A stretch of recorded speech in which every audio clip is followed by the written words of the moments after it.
तो सच्चिदानंद भगवान है कि गुरुर् ब्रह्मा गुरुर्विष्णु गुरुर्देवो महेश्वरा गुरुर् साक्षात् परं ब्रह्म तस्मै श्री गुरुवे नमः।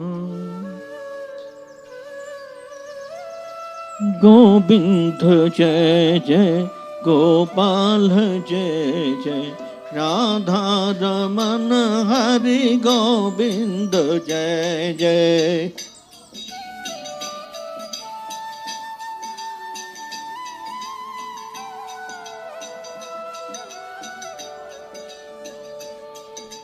गोविंद जय जय गोपाल जय जय राधा रमन हरि गोविंद जय जय।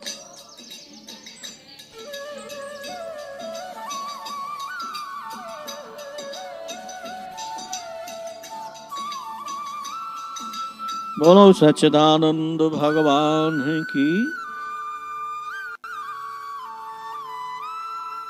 इस जगत में भगवान के कितने प्रकार के भक्त होते हैं, इस विषय पर बहुत जगह चर्चा चलती है।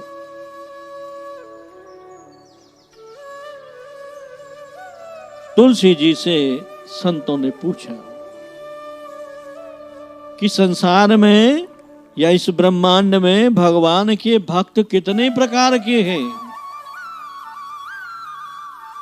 तुलसी जी ने कहा कि भगत तो भगवान के 4 प्रकार के कहे गए हैं और सदग्रंथों में। वो 4 प्रकार कौन से हैं? कि राम भगत जग 4 प्रकारा, 4 सुकृति अनघ आधारा। राम भगत जग 4 प्रकारा, 4 सुकृति अनघ उदारा। कितनी सुंदर बात है कि 4 प्रकार के भक्त हैं और चारों भक्त कैसे हैं? पुण्यवान हैं और निष्पाप है, कोई पाप नहीं है उनके जीवन में, और उदारता उनके हृदय में भरी हुई है। ऐसे जगत में भगवान के 4 प्रकार के भक्त होते हैं। अब 4 प्रकार के भक्तों में हमको देखना है कि हम कौन से प्रकार के भक्त हैं,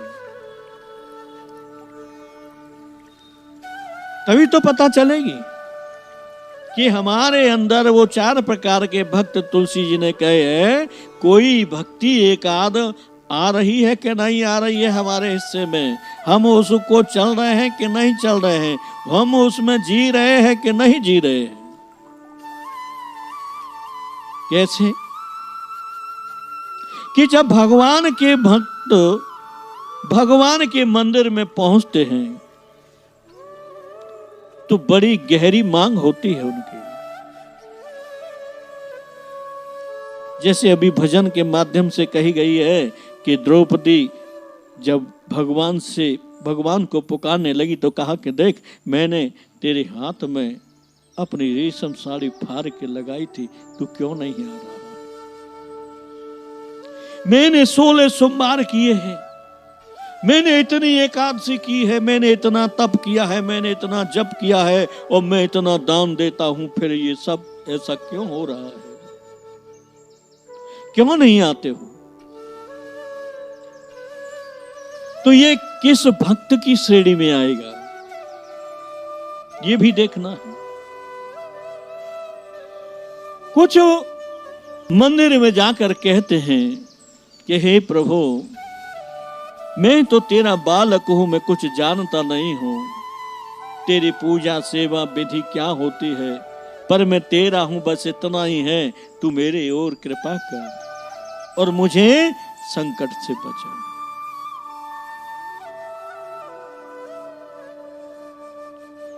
और भगत जाते हैं, कहते हैं कि देख मैं तेरे दर पर आया हूं, तू ये मत समझना कि मैं भिखारी हूं।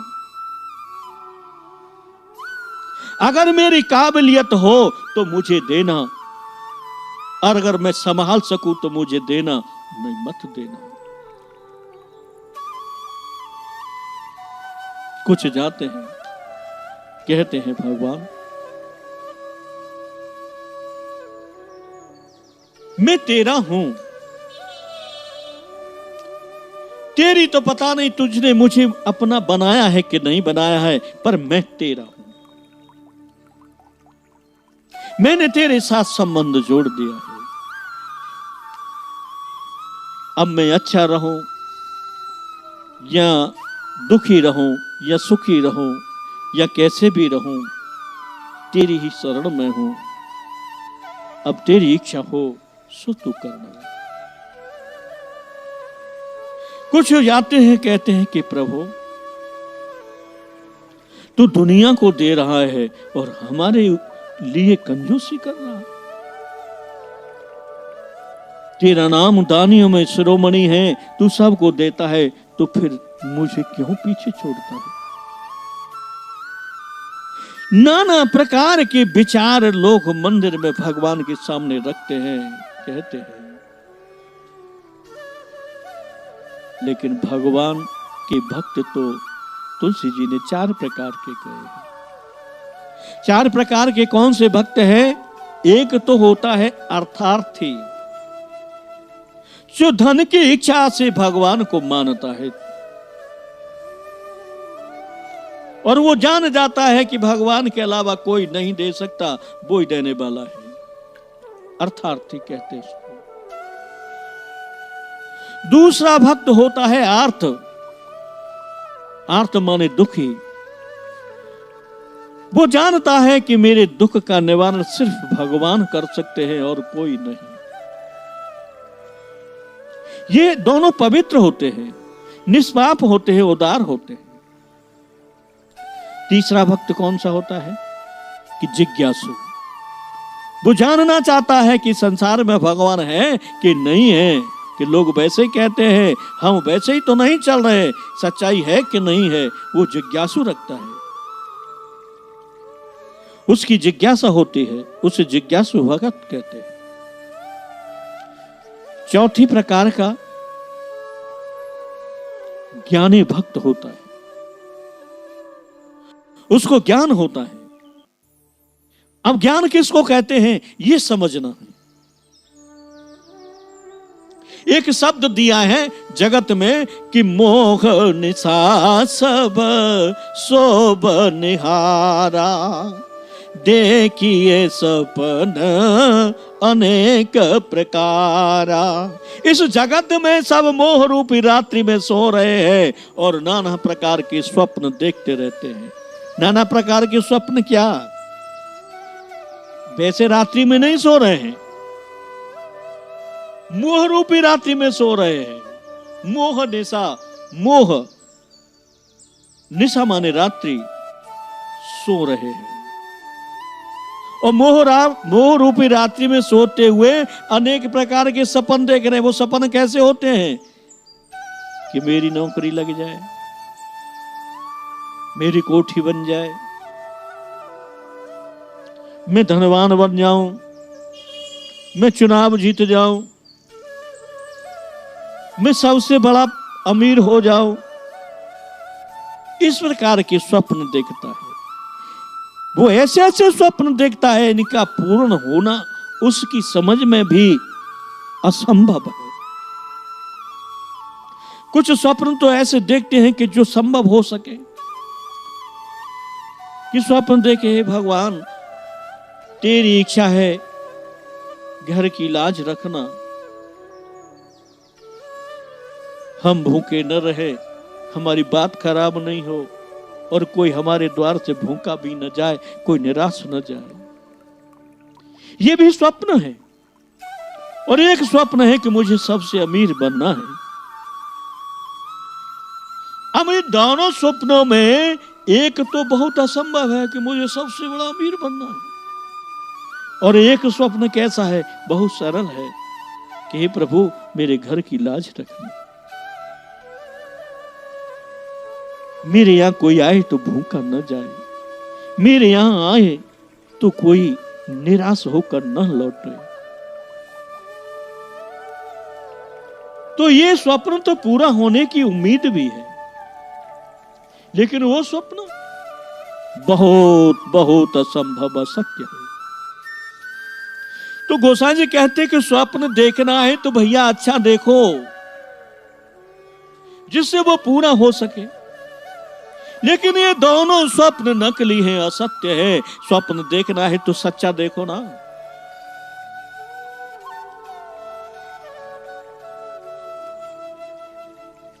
सच्चा क्या है? स्वप्न कि स्वार्थ साच जीव कहूं एगा, मन क्रम बचन राम पद नेहा। सच्चा स्वप्न और सच्चा स्वार्थ क्या है कि भगवान के चरण कमलों में हमारा मन वचन कर्म से प्रेम बना रहे, अनुराग बना रहे। जब ये स्वप्न होगा सच्चा, तो कहो फिर कहां मुश्किल आएगी। भगवान पर एहसान नहीं किया जाता, और जरूरत पड़ती है तो एहसान किया भी जाता है। कब करते हैं, किसने किया, यह भी समझने की बात है। अब प्रश्न चल रहा है कि ज्ञान किसे कहते हैं, ज्ञानी भक्त कौन सा है।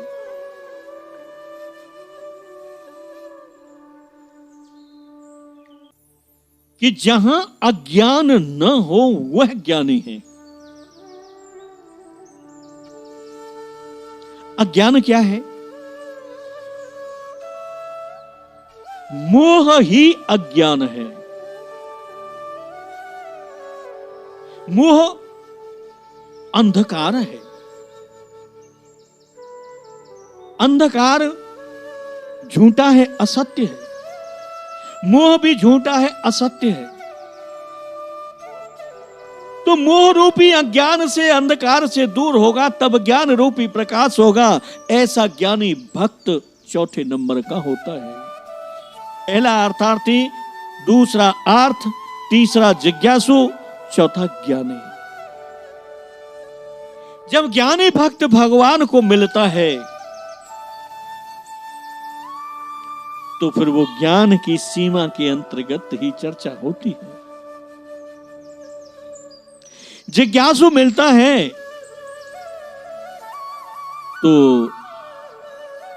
उसका कुछ परिवर्तन होता है ज्ञानी से। हे प्रभु तुम हो तो मुझे दर्शन दो। मैंने सुना है जगत में तुम्हारी सत्ता है, लेकिन मैं जानता नहीं हूं। मेरे अंदर जिज्ञासा है, अगर आप हैं तो मुझे बना लीजिए।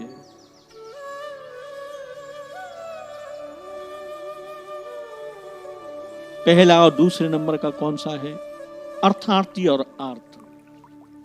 दुखी और धन का अभाव में जो भगवान को मानता है, जो भगवान को पूजता है, भगवान को विनती करता है, तो ये दोनों भगत वैसे निष्पाप हैं और पुण्यात्मा है, उदार है, पर इनकी वाणी का कोई भरोसा नहीं होता, कब क्या कह दे। क्यों? आरत के ही रखई न चेतु। जो दुखी व्यक्ति होता है उसके अंदर ज्ञान नहीं रहता। वो दुख के कारण अपने को भूल जाता है और भगवान को जाने क्या क्या कह जाता है। द्रौपदी आर्त भक्ति का लक्षण दिखाई देता है कि जब तेरी उंगली कटी तो मैंने अपनी रेशम साड़ी फाड़ कर बांध दी। तुझे ध्यान है? भगवान तो ऐसा कोई कोई घटना है ही नहीं जिसको भूल जाए। वो तो सब कुछ जानते हैं, उनको जनाने की आवश्यकता नहीं है, वो सब जानते हैं। पर जब आर्त होता है, दुखी होता है, तो दुखी तो कुछ भी कह सकता है। और अर्थार्थी धन का अभाव में जो जीवन रहा है, वो भी भगवान से कुछ भी कह सकता है। लेकिन भगवान उनकी बातों का बुरा नहीं मानते। कैसे? जैसे कोई बालक आकर अपने पिता को गाली दे या लड़ाई झगड़ा करे, बालक, बड़ा नहीं, युवा नहीं, जवान नहीं, बालक, तो पिता उसकी उस भाव को देखकर क्षमा कर देता है कि क्यों लड़ रहा है, क्यों गाली दे रहा है, कि कोई न कोई डिमांड बच्चे ने रखी होगी, उसको पूरा नहीं किया होगा, तो वो जरूर लड़ने लगेगा। उसी प्रकार से भगवान उसको बालक समझकर क्षमा करते और प्रसन्न होते हैं और उसकी प्रार्थना पर बहुत जल्दी रीझ जाते हैं। ज्ञानी और जिज्ञासु को मिलने में भगवान देरी लगाते हैं, लेकिन अर्थार्थी और आर्त भक्त को भगवान जल्दी मिलते हैं, क्योंकि उनका दुख दर्द उनसे देखा नहीं जाता, वो तुरंत दौड़ पड़ते हैं। जब गज ग्राह के चंगल में हुआ और ग्राह उसको जल में खींचता हुआ जा रहा था, तो गज ने भगवान को आर्त भाव से पुकारा, हे गोविंद बचाओ। तो दुखी जो होता है, आर्त होता है, जो भगवान को पुकारता है, तो भगवान उसकी वाणी सुनकर तुरंत दौड़े चले आते हैं और उसे उसके दुख से दूर कर देते हैं।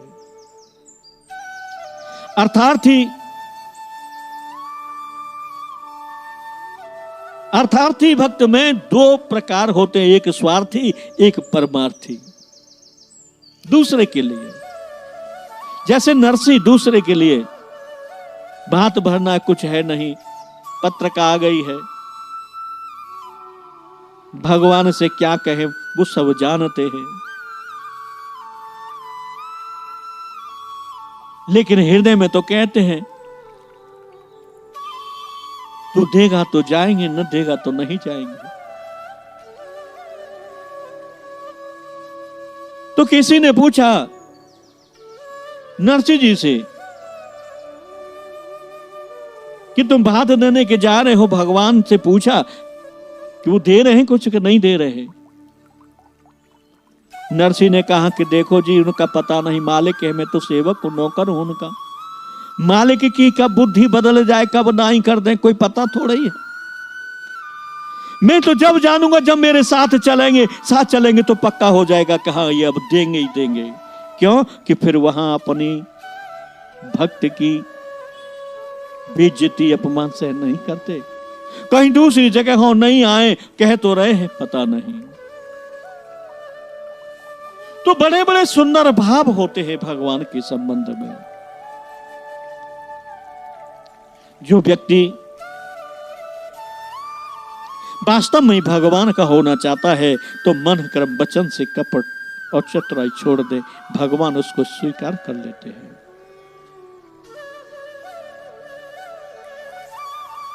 करहु साध ते साधु समाना।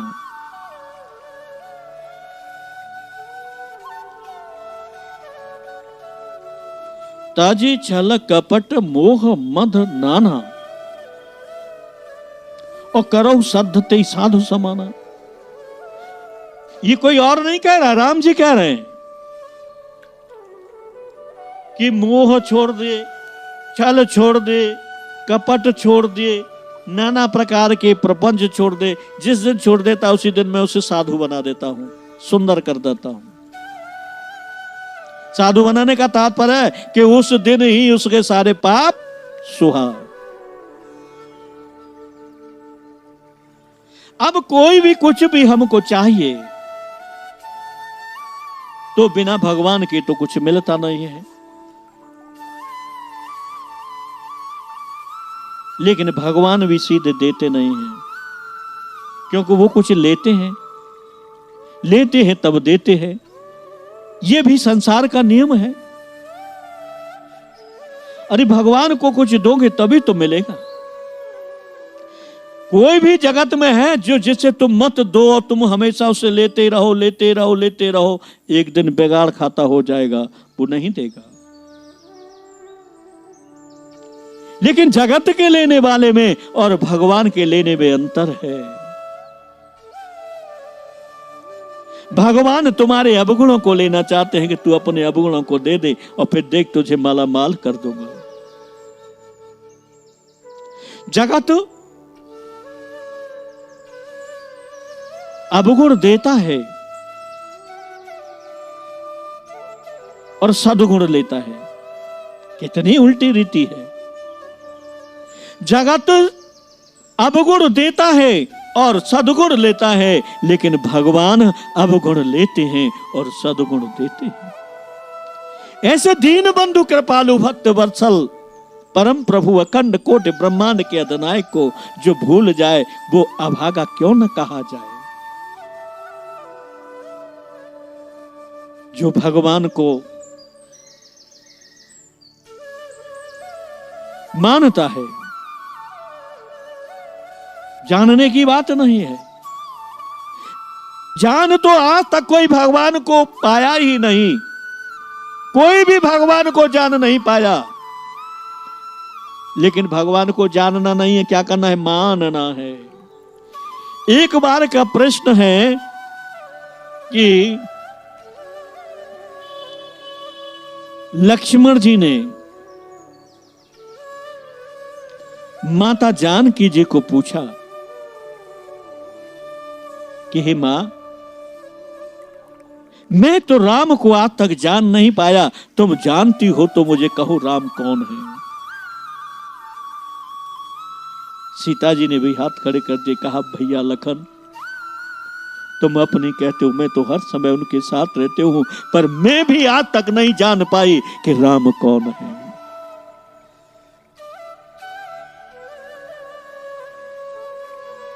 राम को कोई नहीं जान पाया। तो ऐसे कैसे होगा? जब कोई जान नहीं पाया तो फिर भगवान की सत्ता कैसे प्रसिद्ध हुई, कैसे चला? कोई न कोई तो जान पाया होगा। तुलसी जी पूछा कि तुमने रामचरितमानस में लिख दिया है कि भगवान को कोई जान नहीं सकता, तो फिर कैसे ये भगवान की सत्ता और भगवान की कथा तुमने लिखी, क्या हुआ? तुलसी जी ने कितना सुंदर जवाब दिया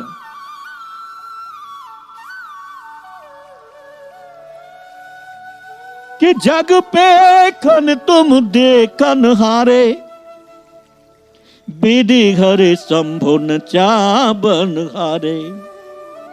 तेव नहीं जानही, तेव नहीं जानही मरम तुम्हारा, और तुम्हें को जान निहारा। वो परम सत्ता शक्ति कैसी है कि ब्रह्मा विष्णु महेश को भी नचाती है और उसे कोई जान नहीं पाया, उसका मर्म क्या है। क्यों नहीं जाने मर्म तुम्हारा, वो ब्रह्मा विष्णु महेश नहीं जान पाए तो फिर कौन जान पाएगा। भगवान शिव से भी पूछ लिया पार्वती जी ने कि प्रभु, जो कोई नहीं जानता है, जब कोई नहीं जानता है और मैं तुमसे पूछूं कि तुम राम को जानते हो, राम क्या है। शंकर जी ने हाथ खड़े कर दिए, देवी मैं राम को कैसे कहूं कि मैं जानता हूं। तो फिर ऐसे राम से क्या लाभ है कि कोई जान नहीं पाएगा। भगवान शिव कहते हैं कि नहीं, ऐसा नहीं कि कोई जान नहीं पाए। कौन जानता है कि सो ही जान नहीं, जाहि देहि जनाई, जानत तुम ही होए जाई। जिसको भगवान राम जनाना चाहते हैं कि मैं राम मुझे जान, जिसको जनाना चाहते हैं वही जान सकता है, और जब जान लेता है तो वो राम ही हो जाता है। जे ही जान नहीं ते ही देहि जनाई, जानत तुम ही होए जाई। जो राम को जान लेता है वो राम ही हो जाता है। तभी तो पार्वती अम्बा ने कहा था, मैया ने कहा था कि राम स्वरूप जाने मोहे पर हो। पार्वती ने स्पष्ट कहा भगवान शिव से कि तुम मुझे राम के स्वरूप जान पड़ते हो। जब से जान नहीं पाई, जब भगवान ने जनाया तो जान गई कि तुम राम स्वरूप हो।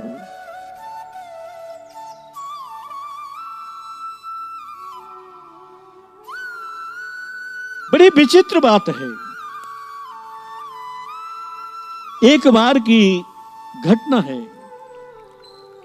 कि सती जी और शंकर जी भगवान की कथा सुनने के लिए कैलाश पर्वत से अगस्त के आश्रम में गए।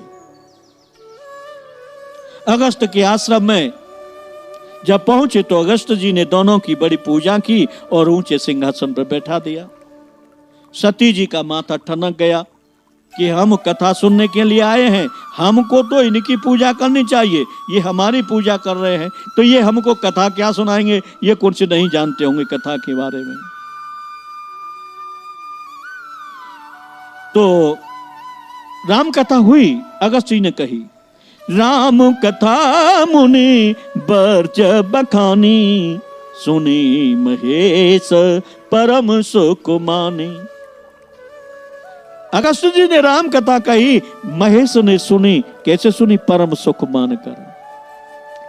खाली महेश का ही नाम आया सुनने में, पार्वती सती का नाम नहीं दिया, अर्थात सती ने कथा नहीं सुनी। जब कथा नहीं सुनी तो क्या हुआ? मोह, अज्ञान, अंधकार, अभिमान, ये सारे दुर्गुण प्रवेश कर जाते हैं।